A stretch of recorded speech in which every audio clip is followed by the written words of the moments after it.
नमः श्रीवर्धमानाय निर्धूतकलिलात्मने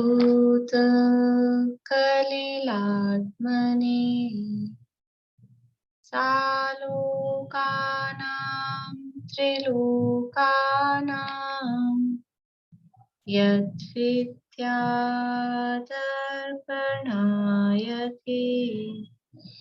यद्विद्यादर्पणायते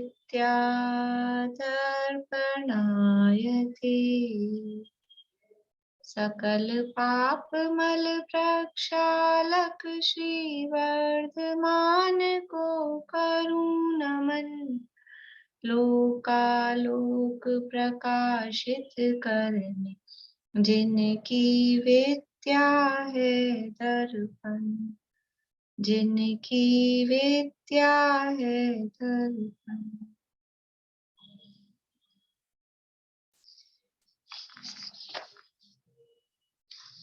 श्लोक पाठ करेंगे 22 से आगे, 22 से और 30 तक ही करेंगे अभी। ठीक है।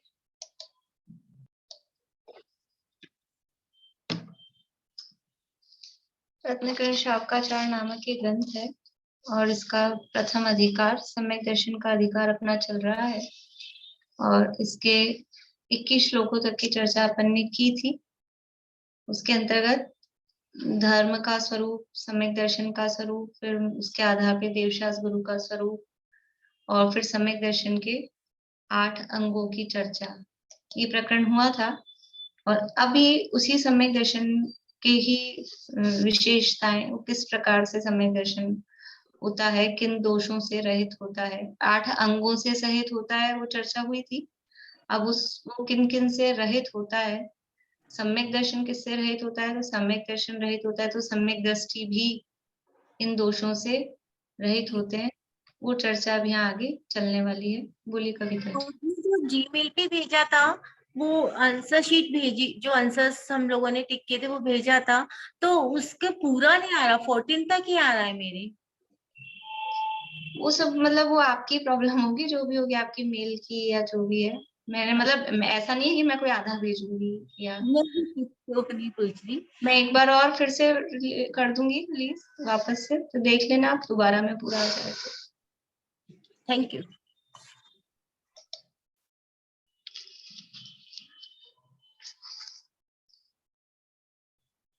तो यहाँ श्लोक नंबर 22 है,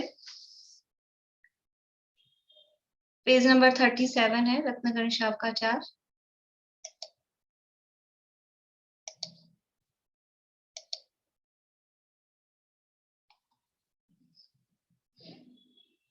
आठ अंगों का स्वरूप बताया और अंगहीन सम्यक की दशा कैसी होती है कि वो संसार की परिपाटी को छेदने में असमर्थ होता है, जो सम्यक दर्शन अंगों से रहित है। उसके बाद में अब मूर्ताओं के 3 भेद हैं वो बता रहे हैं, और ये मूर्ताएं हैं वो सम्यक की घातक हैं। मतलब कि यदि मूर्ता है जीवन में तो सम्यक दर्शन नहीं हो सकता है, और अगर सम्यक दर्शन होने के बाद में अगर ये मूर्ताएं उत्पन्न हो जाए तो वो सम्यक दर्शन टिका नहीं रह सकता। सम्यक की घातक है, मतलब सम्यक को उत्पन्न ही नहीं होने देती है पहली बात, और उत्पन्न होने के बाद कदाचित ये मूर्ताएं फिर से आ जाए तो सम्यक्त्व का नाश हो जाता है। तो अतः तीनों प्रकार की मूर्ताओं का स्वरूप जानकर सम्यक दर्शन को शुद्ध करना उचित है। यहाँ सीधा बता दिया मूर्ताओं के 3 भेद हैं, लेकिन मूर्ता वास्तव में कहते किसे हैं? मूर्ता का मतलब है मूर्खता, और मूर्खता मतलब जैसा हम मूर्ख कहते हैं, मूर्ख बना दिया, अप्रैल फूल बना दिया, वो वाला मूर्खता नहीं, सामान्य बातों में मूर्खता नहीं। मूर्खता का मतलब है देवशास्त्र गुरु के स्वरूप के संबंध में मूर्खता, धर्म के स्वरूप के संबंध में जो मूर्खता है, मूर्खता से धर्म को माने जा रहा है, अपना बुद्धि नहीं लगाते हैं, उसका नाम है मूर्खता या मूर्खता। देवशास्त्र गुरु के स्वरूप के संबंध में जो विपरीतता है, जो अंधविश्वास कहो, आंख बंद करके जिसको स्वीकार किया जा रहा है, वो कहलाता है मूर्ता। और ऐसी मूर्ता है 3 प्रकार की। तो तीनों मूर्ताओं का स्वरूप जानकर सम्यक दर्शन को शुद्ध करना उचित है। 3 मूर्ताएं कौन कौन सी हैं? तो पहली है लोक मूर्ता, फिर है देव मूर्ता और तीसरी है गुरु मूर्ता। लोक मूर्ता, देव मूर्ता और गुरु मूर्ता। इन्हीं के दूसरे नाम भी मिलते हैं। गुरु मूर्ता को पाखंडी मूर्ता भी कहते हैं। यहाँ पे उनका स्वरूप सबसे पहले बता रहे हैं, लोक मूर्ता। लोक मूर्ता का मतलब है धर्म का स्वरूप के संबंध में मूर्खता, वो लोक मूर्ता है। श्लोक बोलते हैं, 22 नंबर का श्लोक है। आपगा सागर स्नानम उच्चयः सिक्ताश्मनाम। देखिए ये मुच्चय शब्द है, तो ये मैं नहीं, मतलब मुच्चय नहीं है शब्द। आपगा सागर स्नानम और शब्द है उच्चय है। तो या तो ऐसा बोले संधि सहित, आपगा सागर स्नानम उच्चयः सिक्ताश्मनाम, या फिर संधि विच्छेद करके बोले, आपगा सागर स्नानम उच्चयः सिक्ताश्मनाम। सिक्ताश्मनाम गिरिपातोऽग्निपातश्च। ए क्या है इसमें? साइलेंट है, ए जैसा बना है ना, तो ए का प्रोनाउंसिएशन बहुत ज्यादा नहीं होता है। गिरिपातोऽग्निपातश्च लोकमूढ़ं निगद्यते। गिरिपातोऽग्निपातश्च लोकमूढ़ं निगद्यते। आपगा, आपगा कहते हैं, आपगा नदी को, नदी का पर्यायवाची शब्द है आपगा। सागर, सागर यानी समुद्र। नदी और समुद्र, उसमें क्या है? स्नानम, उसमें स्नान करना, नहाना। उच्चय है, उच्चय यानी ढेर लगाना। नदी, तालाब में, सागर में स्नान करना, और उच्चय यानी ढेर लगाना। सिकता, सिकता कहते हैं बालू रेत को, सिकता यानी बालू रेत। और अश्मनाम, ये शब्द क्या है? अश्मनाम, अश्मनाम यानी पत्थर। तो बालू रेत और पत्थरों का ढेर लगाना, नदी तालाब में स्नान करना, बालू रेत और पत्थरों का ढेर लगाना। गिरी पातो, गिरी यानी पर्वत, पातो यानी उस पर से गिरना, पातो यानी गिरना, तो पर्वत पर से गिर जाना। अग्निपातश्च, च यानी और, अग्निपात यानी अग्नि में गिर जाना, अग्नि में कूद जाना। पर्वत पे से कूद जाना, अग्नि में से कूद जाना। लोक मूढ़म यानी लोक मूढ़ता, निगद्यते कही जाती है। नदी तालाब में स्नान करना, बालू रेत और पत्थरों का ढेर लगाना, पर्वत पे से कूद जाना, अग्नि में कूद जाना, ये सब लोक मूढ़ताएं कही जाती है। देखो लोक मूढ़ता का मतलब है दुनिया में कुछ बातें चलती है। क्या बातें चलती है? धर्म के नाम पर, कि किस में धर्म होगा, किस में धर्म होगा कि इस नदी में, गंगा नदी में नहाओ। गंगा नदी में नहाने से क्या होता है? धर्म होता है। धर्म से काम क्या होता है? धर्म वो होता है जो पापों को धो डाले। तो गंगा में नहाओ तो सारे पाप धुल जाएंगे। कोई कोई तालाब, कुंड, बहुत सारी जगह जगह हैं। यहाँ जयपुर में गलता कुंड है, और हर जगह कहीं ना कहीं, कहीं से गर्म पानी का कुंड आता है, और वहां नहाओ, सारे पाप धुल जाएंगे। अब आज के जमाने में तो पाप पाप तो धुलेंगे नहीं, इन्फेक्शन और हो जाएगा, ऐसी स्थितियां हैं। लेकिन वो उसमें धर्म मानते हैं। गंगा के काशी में, बनारस में, इधर समझ लो ये क्या है, अजमेर के पास वो जगह, पुष्कर में, पुष्कर में नहाने में मानते। बहुत, हर राज्य में, हर शहर में कहीं ना कोई ऐसा स्थान होगा, जो जो जहाँ रहते हैं वहां कहीं ना कहीं होगा कि वो नदियों में नहाने में धर्म माना जाता है। कोई तालाब है, कोई कुंड है, उसमें नहाने में धर्म मानते हैं। तो नदी तालाब में स्नान करना, अब ये अभी इसमें खोलेंगे आगे। ये लोक मूर्खता, इसको मूर्खता क्यों कह रहे हैं? कि ऐसे तालाब में स्नान करने से धर्म होगा क्या? क्या धर्म की जगह क्या होगा, वो बहुत लिखेंगे आगे, लिखने वाले हैं सदा सुखदास जी। और क्या है? सिक्ताश्मनाम उच्चय है, बालू रेत का और पत्थरों का ढेर लगाना। ये इधर गंगा के किनारे, वहां कुछ ऐसी मान्यता उनकी होती होगी कि वो जगह जगह उसके ढेर लगा के उसके अपने अपने पत्थर लगा लगा के वो उसको पूजते हैं। ऐसी एक वो चलती है, समझ लो लोकोक्ति, यमुना के कंकड़ सभी शिव शंकर। वो यमुना नदी के जो भी कंकड़ होंगे, पत्थर होंगे, और उसको बोल समझते हैं कि ये भगवान है। मतलब वो शिव जी की तो वैसी वो होती है पिंडी सी, तो कहीं भी वो पत्थर लगा दिया और बस पूजने लग गए। तो ऐसे पत्थरों का ढेर लगाना, क्या करते हैं, वो पत्थर कहीं भी खड़ा करते हैं, थोड़ा सा सिंदूर रंग लगाया, भगवान हो जाते हैं, पूजने लग जाते हैं। तो ऐसे पत्थरों का ढेर लगाना, इसी तरह से रेत के भी ढेर लगा के उसमें भी कोई भगवान बने की धर्म की कल्पना दुनिया में चलती है। तो ये बालू रेत और पत्थरों का ढेर लगाना। और क्या क्या मान्यताएं चलती है कि इस पर्वत पे से कूद जाओ तो सीधे स्वर्ग में जाते हैं।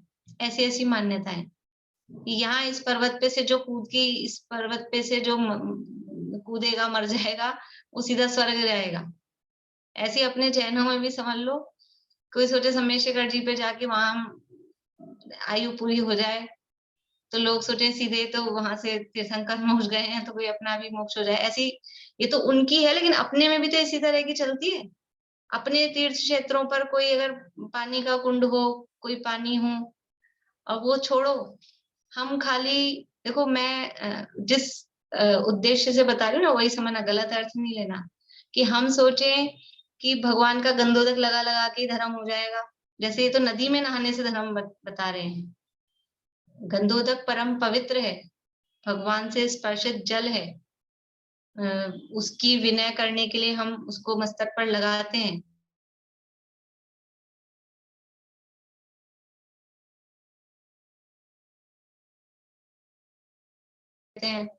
सब जगह पेट पे, गले पे, ये जो तरीका है, ये क्या है, ये लोक मूर्ता है।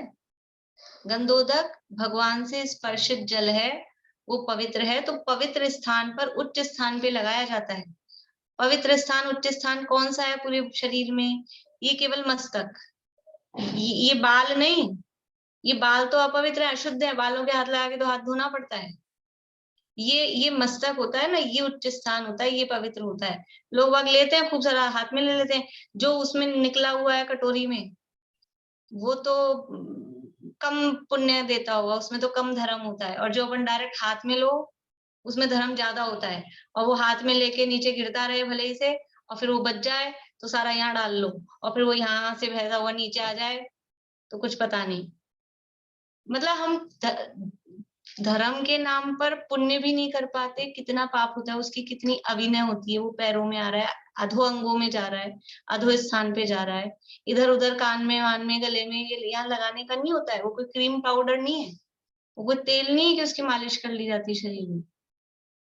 लेकिन हम उसको लगा लगा के धर्म मान रहे हैं कि सारी शरीर में उसको लगा लेंगे। वो स्नान जैसा ही तो करते हैं लोग, सारी शरीर में मल रहे हैं, इसका क्या मतलब है?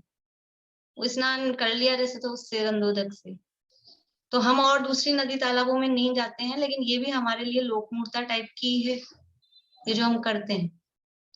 तो गंधोदक है, भगवान से स्पर्शित जल है, परम पवित्र है, तो उसको उच्च स्थान पर लगाते हैं केवल। और उसमें ऐसा नहीं कि भर भर के लेना है, भर भर के लगाना है, ऐसा कुछ नहीं। केवल वो स्पर्श करके और उसको उच्च स्थान पे लगाना है। तो नदी तालाब में स्नान करना, बालू पत्थर का, बालू रेत का और पत्थरों का ढेर लगाना, किसी पर्वत पे से कूद पड़ना, इस तरह की मान्यताएं। ज्यादा अपन तो संपर्क में नहीं है ऐसे लोगों के, पर किसी किसी कोई पर्वतों पर से गिरकर वो धर्म मानने की, हो सकता है अब कम हो गई हो, पर 300-400 पहले ये मान्यता चलती थी। बनारसी दास जी ने भी इस तरह का छंद लिखा है। बनारसी दास जी और भूदर दास जी किसी का है कि केई पहाड़ चढ़े चढ़ी छीके, केई कहें प्रभु हेट जमी के, केई कहें आकाश के ऊपर। इस तरह का एक छंद है। पूर्णिमा आंटी याद है आपको? विनीता आंटी आपको याद है? बोलिए। उदास रहे प्रभु हाँ, कारण के, कहीं उठी जाए कहीं के, केई कहे आसमान के ऊपर, केई प्रभु है जमी के, केई पहाड़ एक लाख बुढ़ा, केई पहाड़ चढ़ी चढ़ी के, मेरो धनी नहीं दूर देशांतर, मोही में है मोह सूझत नीके। बनारस दास जी का है, बढ़िया। हाँ जी। यानी लोग भगवान की प्राप्ति के लिए यानी धर्म की प्राप्ति के लिए क्या क्या काम करते हैं।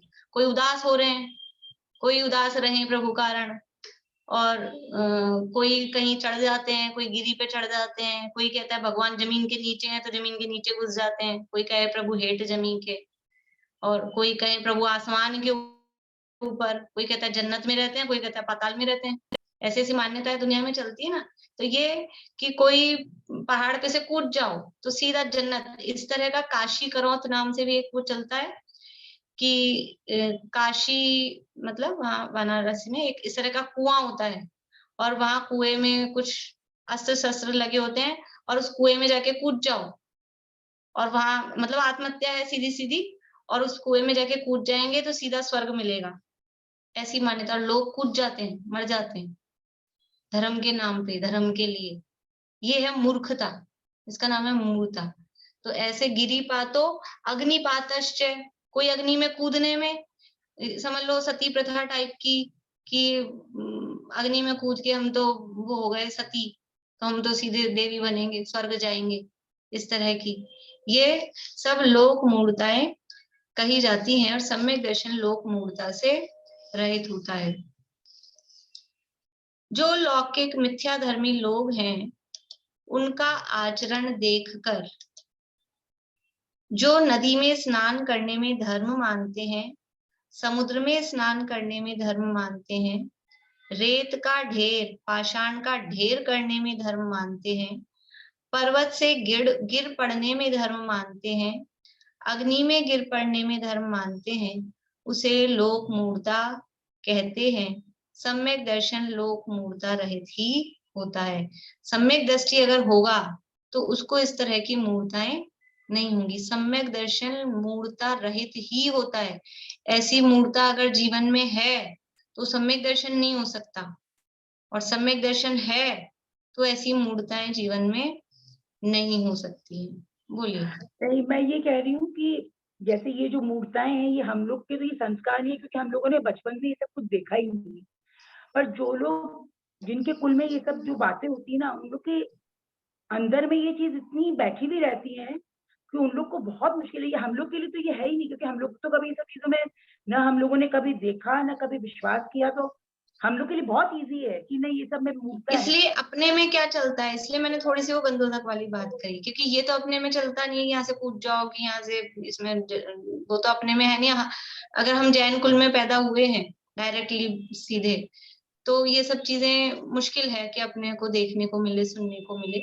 लेकिन ये तो समझ लो लिखा है 250-300 साल पहले, तो उस समय सब मिक्स संप्रदाय रहते थे। ये हिंदुओं का बोलबाला अधिक था, और जैनी भी उससे प्रभावित होते थे, और कोई जैनी भी उसी लाइन में जा रहा हो तो ये मूर्ता सहित कोई हो तो सम्यक दर्शन नहीं हो सकता। कोई ये सोचे, ये भी भाई लोग क्या सोचते हैं कि ये भी कर लो वो भी कर लो, क्या फर्क पड़ता है भाई, ये भी धर्म है वो भी धर्म है। वैसे भी जैनों के भगवान तो कुछ देते नहीं, हमारे भगवान तो कुछ देंगे नहीं, और वहां कहते हैं कि वो नदी में नहा लो कि ये काम कर लो तो अपना काम हो जाएगा, तो क्या दिक्कत है भी, क्या बुराई है, ये वाला भी ट्राई कर लो, वो वाला भी ट्राई कर लो। ऐसा सोच के जैनी भी उस तरफ चले जाते हैं। कोई बीमारियां होती हैं, कुछ होता है, तो ऐसा लोग आते ही है ना बताने, इनको ढोक दे दो, इनके ये चढ़ाया हो, ये कर लो वो कर लो, यहाँ झड़वा दो वहां झड़वा दो, ये सब चीजें जो है। तो इसी तरह से वो नदी तालाब में स्नान करना और ये सब बातें भी चलती है उस हिसाब से जैनों में भी।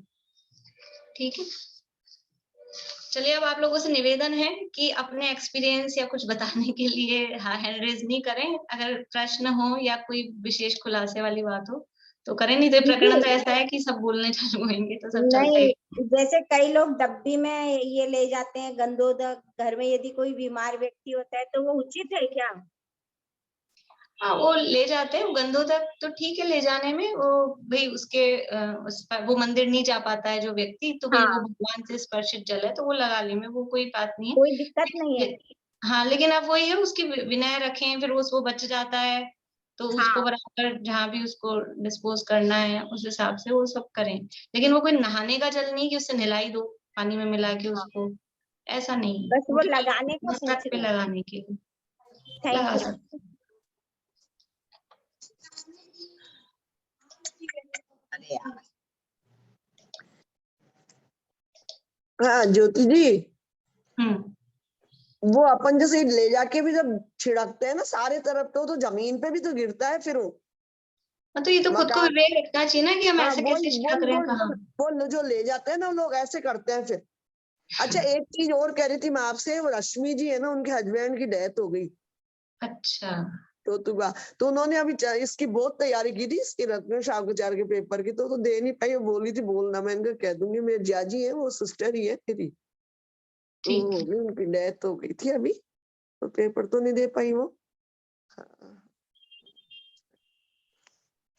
अब हम तो क्या है कि सब बाहर वाले हैं ना, पर नहीं तो यहाँ होते तो ठीक है, उनके ऑनलाइन कभी उनसे कर लेंगे। किसी दिन उनको आप बात कर लेना, किसी दिन उनको सुविधा हो जब बाद में भी, तो ऑनलाइन हम समझ लो क्या बोलना चाहिए श्रद्धांजलि के रूप में हम बैठ जाएंगे 5-10 मिनट उनके साथ में, जब भी वो कभी क्लास में आएंगी या तो उस रूप में, है ना। अभी कब हुई है, अभी कितने दिन हुए हैं? आज 9 दिन हो गए। 9 दिन हो गए। हाँ 9 या दिन तो हो 12 दिन हो जाए, उसके बाद में फिर वो जब कभी क्लास में आएंगे तो फिर अपन गए। बैठ हाँ जाएंगे। हाँ। ठीक, देखिए आगे पढ़ते हैं अपन टीका।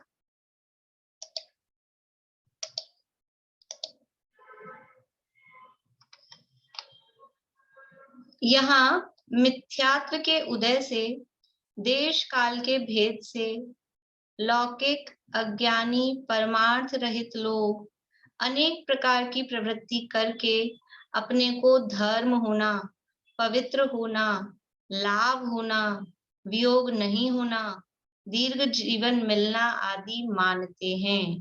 देखो कैसे मानते हैं, मिथ्यात्व के उदय से। पहला कारण मूढ़ता का मतलब है मिथ्यात्व, मूर्खता, मूर्खता मतलब ये मिथ्यात्व है, ये सीधा सीधा मिथ्यात्व, और मिथ्यात्व में भी ग्रहित मिथ्यात्व है, जो चौड़े ही दिखाई दे रहा है, इस भाव में नया ग्रहण किया गया है, वो मिथ्यात्व है।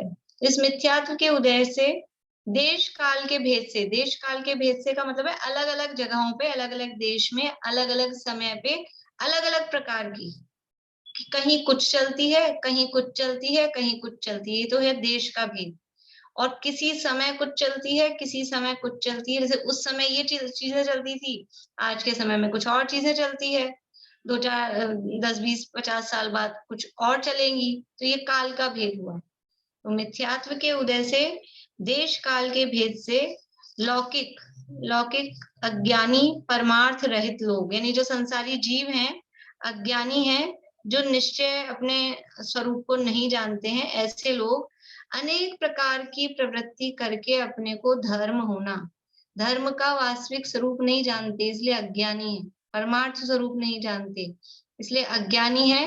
तो कुछ भी अनेक प्रकार की प्रवृत्ति करके और धर्म होता है, अपने आप से ही धर्म की कल्पना करके अब इसमें धर्म हो जाएगा, ऐसा सब अपने हिसाब से करते, किसी की देखा देखी, किसी ने कुछ किया और ये समझ रहे हैं इसमें धर्म हो रहा है, वही करके उसको धर्म होना मान रहे हैं। पवित्र होना, कि हम वो नदी में नहा रहे हैं तो समझते हैं हम पवित्र हो गए, बहुत धर्म हो गया, पवित्र हो गए, इससे अपने को लाभ होगा। अब लाभ भी कोई अलग अलग टाइप का है, लाभ का मतलब धन का लाभ हो सकता है, शारीरिक लाभ हो सकता है, पारिवारिक लाभ हो सकता है, अनेक प्रकार के कोई भी लाभ, तो ऐसा लाभ होना मानते हैं। वियोग नहीं होना, हम ये काम करेंगे, हम यहाँ नदी में नहाएंगे, कि हम ये इसको चढ़ा देंगे, कि हम यहाँ से कूद जाएंगे तो हमारे इष्ट जो भी है उनका वियोग नहीं होगा, ऐसा ये वस्तुओं का वियोग नहीं होगा, वियोग नहीं होना। दीर्घ जीवन मिलना आदि मानते हैं, कि ये काम अपन कर लेंगे तो लंबा जीवन होगा, मरण नहीं होगा, जल्दी मरण नहीं होगा, आयु लंबी होगी, इस तरह से कुछ भी। देखो ये जो भी शब्द दिए ना, अभी क्या चलती है कि वो साहब दिन भर भूखे रहेंगे और शाम को चांद देख के खाना खाएंगे तो हमारे पति की उम्र लंबी होगी, मानते कि नहीं मानते? दिन भर भूखा रहो, कौन? पति नहीं, पत्नी। और फिर रात में चांद देख के खाना खाओ, तो लंबी उम्र किसकी होएगी? भूखी मरी पत्नी। और उम्र लंबी किसकी होएगी? और ये धर्म है, ये धर्म चलता है कि नहीं? और ये वाला धर्म बहुत कितने सारे जैनी करते हैं कि नहीं करते हैं? बहुत सारे जैनी करते हैं धर्म मान के। और फिर जो डायरेक्टली ये वाला नहीं करते, तो वो सुगंध दशमी के नाम पे, सुहाग दशमी के नाम पे, सुगंध नहीं सुहाग दशमी, वो करते हैं। अभिप्राय तो वही है ना, उसमें धर्म मानते हैं, वो धर्म नहीं। ये इससे अपना जीवन लंबा होगा ऐसा मानते हैं। ये सब लाभ नहीं होना। अपन तो चलो जो अपन नहीं करते कोई बात नहीं, लेकिन अपन क्या करते हैं इस टाइप का, ये अपने जीवन में खोजना पड़ेगा। अभी हमारे मतलब समझ लो, मैं तो बहुत कम इस तरह के संपर्क में हूँ, लेकिन आप लोग कहीं कहीं किसी के संपर्क में हो, या आपके घर में चलता हो, कि आप क्या चलता हो, तो आपको खुद को सोचना पड़ेगा। एक एक चीज ना तो मेरे से पूछ पाएंगे ना मैं बता पाऊंगी, लेकिन खुद ही निर्णय करें। ये क्यों बताया जा रहा है यहाँ पर, कि हम खुद समर्थ हो जाएं निर्णय करने में कि ये हमारी लोक मूर्ता है कि ये यथार्थता है, कि हम लोक मूर्ता की प्रवृत्ति तो नहीं कर रहे हैं। और अगर ये जीवन में कुछ चल रहा होगा तो सम्यक दर्शन बहुत दूर है अभी, अगर ये इस तरह की प्रवृत्तियां जीवन में होंगी कुछ भी धर्म के नाम पर। तो ये सब जो मानते हैं वो लोक मूर्ता है। उस लोक मूर्ता को प्रगट अज्ञान जान करके, उसका त्याग करके सम्यक तो भाव की विशुद्धता करनी चाहिए। ये लोक मूर्ता, ये प्रगट अज्ञान, स्पष्ट रूप से अज्ञान है, उसको अज्ञान जान करके उसका त्याग करके सम्यक तो भाव की विशुद्धता करनी चाहिए। सम्यक तो भाव यानी जो सही श्रद्धान है, उस सही श्रद्धान को अपने जीवन में प्रकट करना चाहिए। यहाँ कितने ही एकांती लोग हैं, वे स्नान करके अपने को पवित्र मानते हैं। अतः ज्ञानियों को आगम ज्ञान पूर्वक विचार करना चाहिए। वो स्नान करके अपने आप को पवित्र होना मानते हैं, कि स्नान भी घर में नहीं, पर्टिकुलर उस नदी में, तालाब में, कुंड में, वहां स्नान करके अपने को पवित्र मानते हैं। तो जो ज्ञानी है, ज्ञानी का मतलब बुद्धिमान है, उनको आगम ज्ञान पूर्वक यानी शास्त्र की साक्षी पूर्वक ये विचार करना चाहिए भी शास्त्रों में क्या लिखा है। तो आगम ज्ञान पूर्वक ये विचार करना चाहिए कि जो आत्मा है वह तो अमूर्तिक है। आत्मा कैसा है? अमूर्तिक। अमूर्तिक का मतलब, अमूर्तिक किसे कहते हैं अनीता जी? अमूर्तिक किसे कहते हैं? हैंड रेज नहीं करें, मैं वो तो मुझे मालूम है आप लोगों को आता है। जो मूर्ति में विश्वास नहीं करते। जो मूर्ति में विश्वास नहीं करते, ऐसा नहीं है। अमूर्तिक किसे कहते हैं निशी जी? जो मूर्ति जैसा नहीं हो, रूप नहीं हो जिसका कुछ भी। जो मूर्ति जैसा नहीं हो, निराकार। निराकार। कविता जी, अमूर्तिक किसे कहते हैं? जो दिखाई नहीं देते। जो दिखाई न दे। ठीक है, और कौन है? सरिता जी, अमूर्तिक किसे कहते हैं? जो दिखाई न दे। ठीक है, आप लोग घबराए नहीं, मैं मतलब मेरा उद्देश्य किसी की इंसल्ट करना या ऐसा नहीं है, केवल मेरे को ये कि जो लोग नए दिख रहे हैं उनको पता है कि नहीं, जिनको पता है वो तो मुझे पता है कि इनको पता है, नहीं तो मैं इसलिए रुक गई कि कुछ लोग नए हैं तो उनको अमूर्तिक का अर्थ नहीं पता होगा। ये अर्थ नहीं है। जो मूर्ति में विश्वास नहीं करते वो अमूर्तिक, ये तो बिल्कुल भी नहीं है। और आप लोग थोड़ा सा नजदीक पहुंचे, मूर्तिक का मतलब होता है जिसमें स्पर्श, रस, गंध और वर्ण पाया जाए, वो कहलाता है मूर्तिक। जिसमें स्पर्श, रस, गंध और वर्ण पाया जाए वो कहलाता है मूर्तिक। और जिसमें स्पर्श, रस, गंध, वर्ण नहीं पाया जाए वो कहलाता है अमूर्तिक।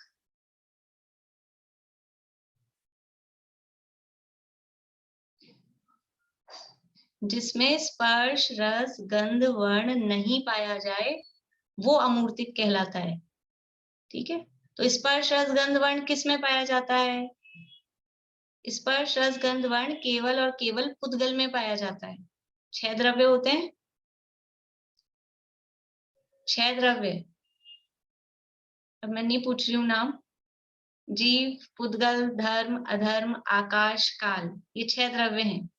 इन 6 द्रव्यों में से स्पर्श रस गंध वर्ण केवल पुद्गल में पाया जाता है।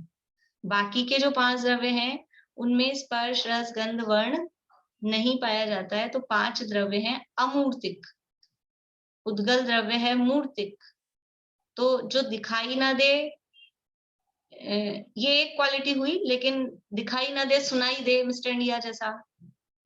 दिखाई तो नहीं देता, सुनाई देता है, तो ऐसा नहीं है। शब्द दिखाई देते हैं क्या?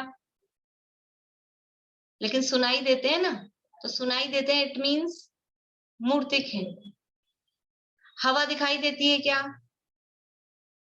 दिखाई नहीं देती, लेकिन छूने में आती है, स्पर्श से पता लगती है ना, ठंडी हवा है, गर्म हवा है, इसका मतलब है मूर्तिक है। तो जिसमें यानी उसमें स्पर्श है कि शब्द है कि गंध है, कुछ चीजें हैं ना दिखाई देती हैं न स्पर्श में आती है, लेकिन गंध से समझ में आता है। तो वो सब क्या है? पुद्गल है, मूर्तिक है। तो जिसमें स्पर्श रस गंध वर्ण पाया जाता है वो मूर्तिक है, या मूर्तिक को ही पुद्गल कहते हैं, क्योंकि पुद्गल ही मूर्तिक है। और जिसमें स्पर्श रस गंध वर्ण नहीं पाया जाता वो द्रव्य अमूर्तिक कहलाते हैं। तो जीव में स्पर्श रस गंध वर्ण नहीं होता, आत्मा में, इसलिए आत्मा तो अमूर्तिक है। आत्मा को न छू के देखा जा सकता है, ना उसको चखा जा सकता है जीभ से, ना आंखों से देखा जा सकता है, ना कानों से सुना जा सकता है, ना नाक से सूंघा जा सकता है, क्योंकि उसमें स्पर्श रस गंध वर्ण नहीं है। तो आत्मा है वह तो अमूर्तिक है। अब उस तक स्नान पहुंचता नहीं है। स्नान कर रहे हैं तो स्नान का जो पानी है वो नदी में डुबकी लगाई, तो वो पानी किसको छू रहा है, किस तक पहुंच रहा है? पानी शुद्ध किसको कर रहा है? भी पवित्र हो गए हम स्नान करके। कौन हो रहा है पवित्र? पानी पहुंच कहाँ तक रहा है? कि आत्मा को तो छूता ही नहीं, आत्मा में स्पर्श नाम का गुण ही नहीं है, हम छुएंगे कैसे? यहाँ हम जहाँ बैठे हैं ना, यहाँ आकाश द्रव्य है, इतना तो विश्वास है सबको कि हम जहाँ बैठे हैं यहाँ धर्म अधर्म आकाश काल ये द्रव्य है। तो पकड़ लो, मैंने आकाश को पकड़ लिया, पकड़ सकते हैं। यहाँ आकाश है ना, सब जगह ये आकाश है, तो पकड़ लो, कि उसमें है ही नहीं, पकड़ कैसे सकेंगे? जो पकड़ में आएगा, अगर कुछ आ जाए हाथ में, कौन लो मैंने पकड़ लिया, तो जो पकड़ में आएगा वो पुद्गल ही होगा। आकाश को हम पकड़ सकते हैं क्या? काल को हम पकड़ सकते हैं क्या हाथ में? वैसे भी काल को रोक नहीं सकते, तो ऐसा कहते हैं काल को पकड़ नहीं सकते, वो तो एक अलग बात है। लेकिन ऐसा हाथ में पकड़ सकते हैं, धर्म द्रव्य को पकड़ लें, क्योंकि है तो यहाँ है ना, पूरे लोकव्यापी है धर्म धर्म आकाश काल द्रव्य। तो पकड़ नहीं सकते। क्यों नहीं पकड़ सकते? जीव को पकड़ सकते हैं क्या? कि जीव तो पकड़ लिया, चींटी चल रही थी हमने पकड़ लिया हाथ में, जीव पकड़ लिया। कि वो जीव नहीं पकड़ा, उसका शरीर पकड़ा है। जीव को छुआ नहीं जा सकता है, जो छूने में आ रहा है वो जीव नहीं है।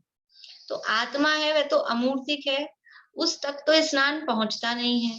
और पहुंच कहाँ रहा है? शरीर तक। और जो ये शरीर है वह महा अपवित्र है। इसके स्पर्श से पवित्र चंदन गंगाजल पुष्प आदि भी स्पर्श करने योग्य नहीं रहते हैं। यानी जिसको स्नान कराया जा रहा है, कराना चाहते हैं अपने आप को, आत्मा को, आत्मा तो स्नान पहुंचता नहीं है। और जिसका स्नान हो रहा है वो महा अपवित्र है।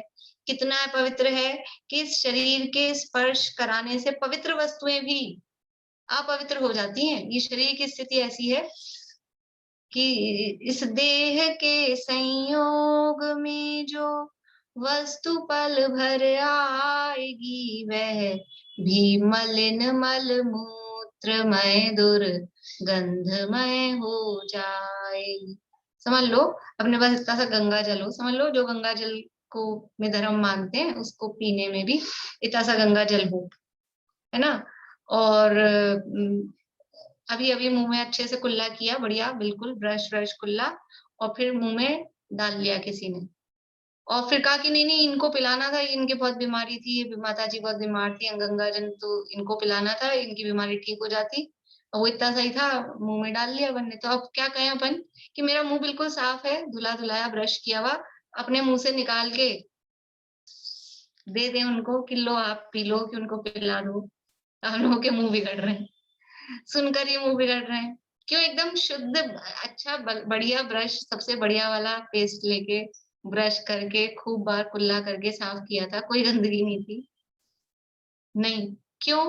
ये शरीर स्वभाव से अपवित्र है। ये इस शरीर के संपर्क में इतना पवित्र गंगा जल भी आया तो मुंह बिगाड़ने जैसा हो गया, सबका मुंह बिगड़ रहा है कि बात कैसी कर रही। ये तो किस अपने शरीर में अपन ने कोई वस्त्र पहना हो, कभी ऐसा हो कि कहीं गए हो यात्रा पे और कोई जेंट्स और अपनी किसी ने बनियान पहन लियो, वो गलती से दूसरे की पहन लियो, तो फिर वो तो पहनी थी जब तो धुली हुई थी, अब वो कहा कि नहीं नहीं तो मेरी पहन लिया आपने, तो लो लो खोल के अब आप पहन लो, कि अब बिना धुले नहीं पहनी जाएगी। इस शरीर के संपर्क में कोई भी वस्तु आती है तो वो भी कैसी हो जाती है, स्पर्श करने योग्य नहीं रहती। पवित्र चंदन, गंगाजल, पुष्प आदि भी स्पर्श करने योग्य नहीं रहते हैं। यह शरीर हड्डी, मांस, खून, चमड़ा इत्यादि अपवित्र सामग्री से बना है तथा दुर्गंध, विष्ठा, मूत्र आदि अपवित्र द्रव्यों से भरा है। बना किससे है? वो बना हुआ भी अपवित्र पदार्थों से है, और भरा क्या है कि भरा भी अपवित्र ही पदार्थ हैं। और तथा जिसके मुख रास्ते से तो महा अपवित्र कफ, लार, दांतों का मैल, जिह्वा का मैल निरंतर ही बहता है। निकलता क्या है? देखो बना किससे है, वो कोई बढ़िया चीजें नहीं है, गंदगी से बना है। भरा क्या है अंदर, वो भी सब गंदगी भरी है। और निकलता क्या है? अब जिससे बना है और जो भरा है वही तो निकलेगा, निकलेगा कहाँ से कोई अच्छी चीज? जो भरा होगा अंदर वही तो निकलेगा ना। तो निकलता क्या है? मुंह से तो देखो कफ, लार, दांतों का मैल, जिह्वा का मैल, नेत्रों द्वारा चिकना दुर्गंधित कीचड़ बहता रहता है, अधोद्वार से मल मूत्र दुर्गंधित आंव, कृमि आदि को निरंतर बहाता रहता है, कानों में से कर्ण मल बहता है, नासिका में से निरंतर दुर्गंधित घृणा योग्य नाक बहती है, और संपूर्ण शरीर के रोमों से महादुर्गंधित मलिन पसीना बहता रहता है। पूरे शरीर का कच्चा चिट्ठा बता दिया कि क्या है, क्या निकलता रहता है सब। ये शरीर की स्थिति है, ये इतना अपवित्र है। अब जिसको स्नान करा रहे हो वो स्नान कर करके भी कहाँ पवित्र हो रहा है, और जो आत्मा है, जीव है, उस तक स्नान पहुंचता नहीं है, और वो पहले से ही पवित्र है। पहली लाइन कहती आत्मा है वह तो अमूर्तिक है ना, और आत्मा वैसे ही परम पवित्र है, और ये शरीर वैसे ही अपवित्र है, कुछ भी करो। इसलिए उस स्नान करके धर्म मानने का क्या फायदा है? जिसके नव द्वारों से निरंतर मल बहता रहता है, ऐसा शरीर जल द्वारा स्नान करने से कैसे शुद्ध माना जाए? यानी निरंतर जहां से मल बहता रहता है, अब नहा भी लिया, जल से स्नान भी कर लिया, तो कैसे शुद्ध माना जाए? जैसे मल से बनाया हुआ घड़ा मल से ही भरा, और सभी तरफ से जिसमें से मल ही बह रहा हो, मल से तो बनाया, मल ही अंदर भरा, और फिर निकल भी मल ही रहा है, ऐसा वो घड़ा जल द्वारा धोने से कैसे शुद्ध हो सकता है? कैसे शुद्ध होगा? जल से भी धोएंगे तो नहीं हो सकता है। बहु देह मैली, अपने इसमें उत्तम शौच धर्म की पूजन में आता है ना सारा वर्णन, वही। इस लोक में जो भी वस्तु, भूमि, क्षेत्र अशुचि या अपवित्र कहलाते हैं, वे सभी इस शरीर के स्पर्श से, संगम से ही अपवित्र हुए हैं। यानी कोई भी वस्तु अपवित्र हुई, कैसे अपवित्र हो जाती है? कैसे अपवित्र हो जाती है कोई भी वस्तु? कि किसी अपने शरीर, जैसे कुछ जैसे हैं कि बिना नहाए छू लिया, कोई अशुचि के दिनों में है उन्होंने छू लिया, या कोई समझ लो शूद्र का कार्य करते हों, सीपर वगैरह हों, तो वो अपवित्र माने जाते हैं, उन्होंने छू लिया।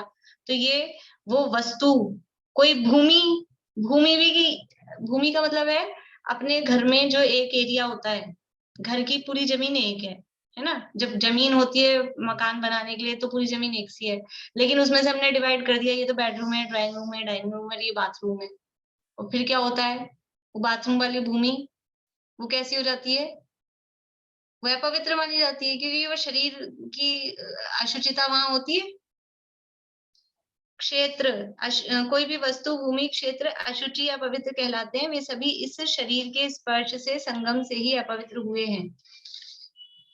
कोई चमड़ा पहनने से, समझ लो कोई काम वहां गलत हुए हों उस जगह पे शरीर के संयोग से, तो उस आधार पे उस क्षेत्र को खराब कहा जाता है।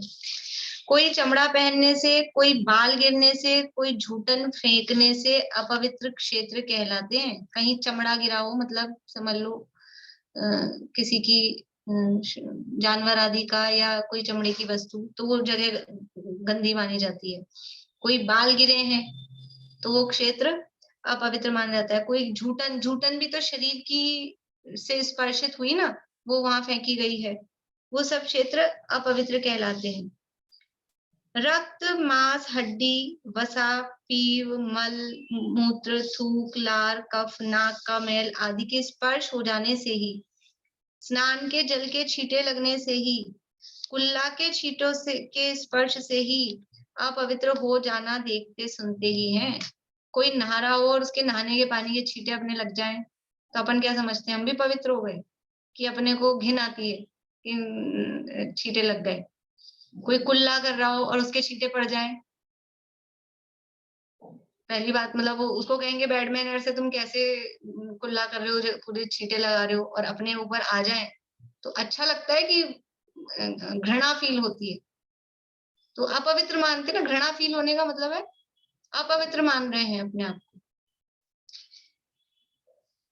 और किसी का, यानी किसी का या खुद का भी खून टच हो जाए, मांस टच हो जाए, हड्डी, वसा, पीव, मल, मूत्र, थूक, ये सब, ये जो भी हैं स्वयं के शरीर के हों, दूसरे के शरीर के हों, यदि स्पर्शित भी हो जाते हैं, शरीर में ही भरे हैं ना, शरीर में ही भरे हैं, लेकिन वो बाहर निकल के टच हो जाए, देखो नाखून उंगली में है तब तक तो ठीक है भी है, अब हमने कट किए और फिर वो रखे और फिर टच हो जाए, फिर उन्हीं हाथों से रोटी खा लेंगे, भोजन कर लेंगे, कि हाथ धोने पड़ेंगे, हाथ धोने पड़ेंगे ना।